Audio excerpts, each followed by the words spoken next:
Same story, same reason, different person. Alam mo ba kung bakit marami nagsisisi sa mga property decisions nila?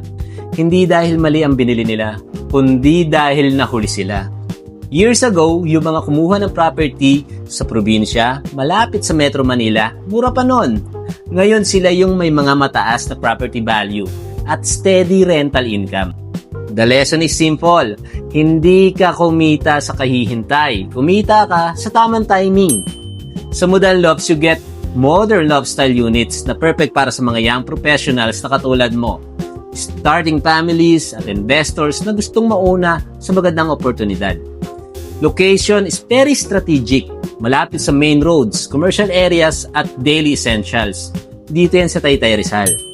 Kaya madaling tirahan, madaling paupahan. Now here's the important part.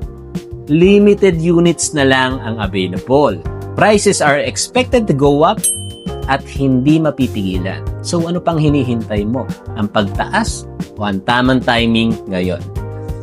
Again, this is Phil Herrera. Bye-bye.